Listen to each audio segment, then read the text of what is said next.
Você está cheio de dúvidas e aos poucos essas dúvidas vêm sendo sanadas.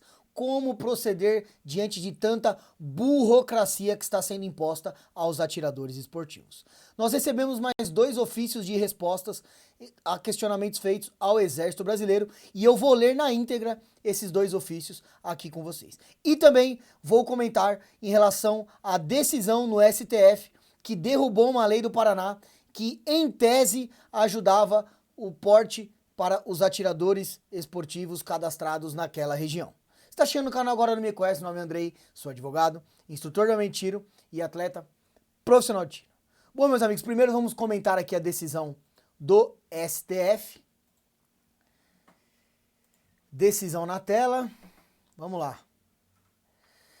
STF, opa, tô na frente. STF derruba a lei do Paraná que facilitava o porte de arma de fogo ACAX.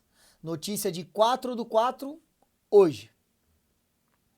Por unanimidade, o Supremo Tribunal Federal, STF, declarou inconstitucional lei do Estado do Paraná que facilita o porte de arma de fogo aos CACs.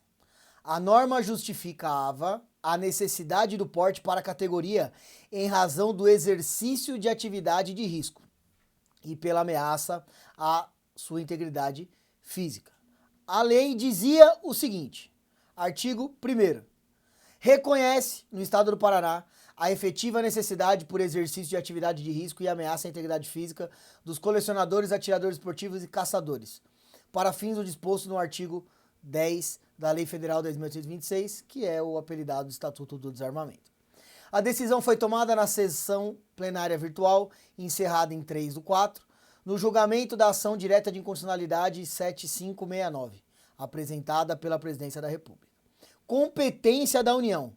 No voto que conduziu o julgamento, Cristiano Zanin, relator, verificou que a Lei Estadual 21.361 de 2023 tratou de matéria cuja competência é constitucionalmente atribuída à União, a quem cabe legislar, autorizar e fiscalizar o uso de material bélico.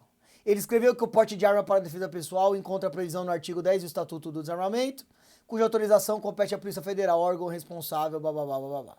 Zanin lembrou ainda que o STF tem jurisprudência consolidada no sentido da inconstitucionalidade de normas estaduais que tratem do risco de atividades de atiradores esportivos. Meus amigos, primeiro lugar, nós sabemos que essas leis, tem algumas leis dessa aí pelo Brasil, declarando os atiradores esportivos como atividade de risco. Nós sabemos que essas leis não surtiram o efeito que era esperado. Não bastava você se fundamentar nessa lei que a sua concessão de porte federal seria deferido. Não é assim que funciona.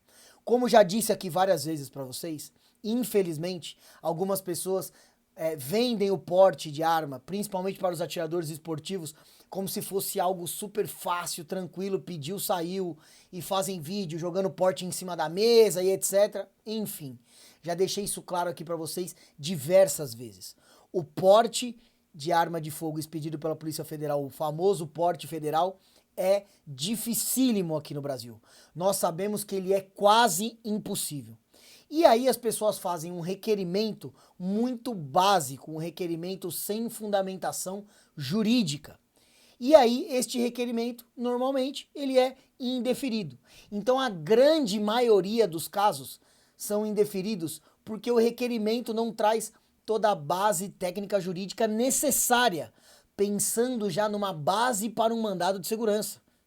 A maioria dos portes que saem via justiça, via mandado de segurança, e não direto pela Polícia Federal. Nós sabemos, infelizmente, qual é a ideologia que está enraizada nesta instituição. E nós sabemos que de tempos para cá está ainda mais difícil conseguir a concessão do porte. Então, não é fácil como alguns falam que é, mas também é importante deixar claro que não é impossível, certo? Faça um bom requerimento, bem elaborado, bem redigido, bem fundamentado principalmente, para que ele sirva de base para um mandado de segurança, caso seja necessário. Então, esta notícia eu não vejo como nada de catastrófico, nada de outro mundo, porque essas leis já não estavam surtindo o efeito esperado. Vamos lá, 2 ofícios para ler, ofício na tela, ofício no número 12+1, Tá aqui ao senhor Van Douglas Bicalho, diretor de comunicação da Associação CAC Brasil. Assunto. Obrigado, viu, Van Douglas, por mandar aqui o ofício pra gente fazer o vídeo. Vamos lá. Inclusive, nós estamos aí atuando em conjunto, né, elaborando alguns novos questionamentos. Em breve vem novidades aí para vocês. Vamos lá. Para otimizar aqui, eu destaquei a pergunta e a resposta, tá? A aquisição de munição por atiradores esportivos registrados dentro da quantidade prevista para o seu nível é realizada diretamente no comércio autorizado, sem necessidade de requerimento no CIGESCORP. Por quê? Foi questionado se precisava fazer uma autorização via CIS-GCORP para adquirir munição. E aí esta é a resposta do Exército Brasileiro, e ele deixa claro que só é para usar o CIS-GCORP para casos de aquisição de munição além do previsto, cujos documentos solicitados pelo sistema, de acordo com o teste realizado nessa editoria, não estão entre os citados na sua demanda, pois foi justificado esse questionamento diante dos documentos que estavam sendo solicitados via CIS-GCORP, e o Exército esclareceu que não precisa pedir autorização para a compra de munição, somente se você superar o limite mínimo, e aí você vai ter que fazer um monte de justificativa por isso os documentos. Agora vamos lá ao segundo ofício. Divergência do prazo de validade, também aqui, ó, enviado para a Associação CAC Brasil, também Van Douglas, vamos lá. Esse aqui de número 12. Considerando a argumentação inicial acerca da divergência do prazo de validade do laudo de avaliação psicológica. Meus amigos, é muito simples. A Colog 166 fala que o prazo de validade dos laudos psicológicos serão de 2 anos. Entretanto, a IN 201 da Polícia Federal fala que é somente 1 ano. Então o questionamento foi, tá, como é que fica? A portaria deu validade de 1 ano, de 2 anos, e é só que a Polícia Federal dá só 1. Como fica nessa questão? Vamos lá. O Exército respondeu o seguinte: se constar a data de validade no referido laudo, esta deverá ser considerada. Se no laudo não constar a data de validade, mas somente a data de emissão, deverá ser considerado para fim de comprovação junto aos processos de concessão DCR e demais serviços que exigem a sua apresentação, o prazo de 2 anos, ou seja, somente por Exército.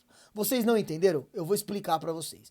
Se o laudo tiver lá válido por 1 ano, vale por 1 ano, acabou, passou daquela data, tá vencido. Agora se o laudo não tiver validade, mas tiver somente a data de emissão, aí sim considera ele por 2 anos, ok? E aplicação somente para o Exército Brasileiro e não para a Polícia Federal, no que tange aos 2 anos. Pergunta 2. Se um CAC deseja adquirir um calibre restrito, por exemplo, uma arma .40, as habitualidades registradas pelo esportista para se tornar nível 3 devem ser realizadas no calibre que pretende adquirir futuramente, ou basta ter habitualidades e participações em competições independente do calibre o qual realizou as suas habitualidades? Vocês entenderam qual é a pergunta? Eu quero adquirir uma .40, então eu tenho que fazer habitualidades para me tornar nível 3 já com a calibre .40? E tá aqui a resposta do Exército Brasileiro, depois eu vou explicar para vocês. A autorização de aquisição de arma de fogo de uso restrito é concedida apenas para o atirador de nível 3, conforme estabelece o artigo 67 da Portaria 166. As participações em treinamentos e competições deverão ser comprovadas para mudança ou manutenção de nível, ou ainda para aquisição de arma de fogo, mas apenas nos calibres registrados. Meus amigos, muito simples. Não há como você virar nível 3 se você não tiver nenhum equipamento registrado em seu nome. Não adianta você fazer a habitualidade visando mudar de nível se você não tem nenhum armamento registrado em seu nome. Se você só tem o CR e você não tem nenhuma arma registrada em seu nome, não tem, primeiro, a obrigação e nem a necessidade de você fazer habitualidades, pois você não vai conseguir pedir nem nível 2, nem nível 3, nem agora e nem depois, se você não tiver um calibre registrado, pois a norma é muito clara: 8 para manutenção ou 20 mais 6 competições para progressão de nível, já expliquei essa diferença para vocês, por calibre registrado. Acabou. Se não tem calibre registrado, não tem que fazer habitualidade. Vamos lá. Pergunta 3. De qual forma deverá ser comprovada a participação em campeonatos e torneios para progressão de nível? Por meio do anexo E. Beleza. Como o esportista pode verificar se uma competição ou torneio é e será reconhecido pelo Exército como comprovante para a progressão de nível? Quais são as exigências do Exército Brasileiro para a validade e reconhecimento das competições? Resposta. Não compete ao Sistema de Fiscalização de Produtos Controlados regular quais entidades de tiro podem promover competições de âmbito nacional e internacional.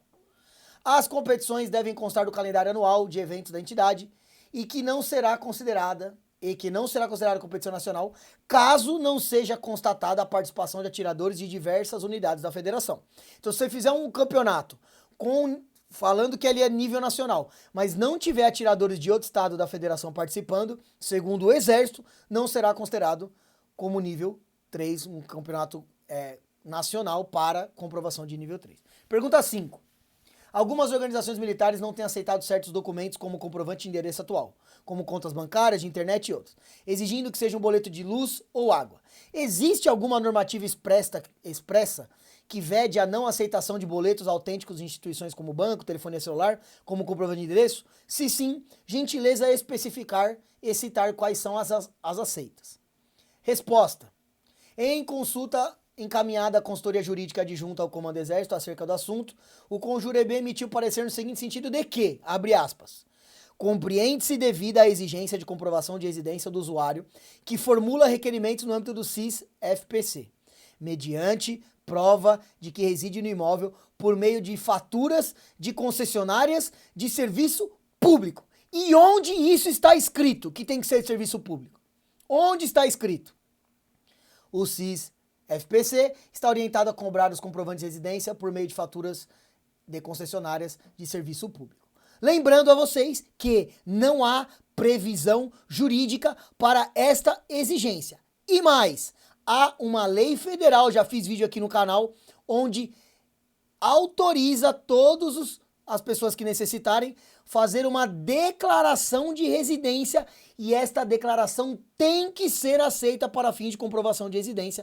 É uma lei federal que o Exército Brasileiro está ignorando, em contrapartida, fazendo uma exigência sem qualquer amparo legal. Isso é um verdadeiro absurdo. Bom, meus amigos, um vídeo cheio de informações, cheio de perguntas e respostas, comentários em relação à notícia da derrubada da Lei do Paraná. Então agora eu peço que vocês me ajudem a compartilhar muito esse vídeo nos grupos de WhatsApp, pois vocês não sabem como ajuda esses compartilhamentos a informação chegar no maior número de pessoas possível, que esse é o objetivo deste canal, propagar a informação, levar um pouco de conhecimento, de atualização de tudo que está acontecendo para vocês aí que não tem tempo de estudar, de ler, de se atualizar. É isso, esse é o objetivo do canal, fazer um vídeo tentando ser sempre o mais rápido e didático possível para que todo mundo entenda. Então conto com o apoio de vocês. Esse foi o recadinho de hoje, Andrei Blanco, portal armamentista, vocês já sabem. Tamo juntos. Até quando? Não sabemos.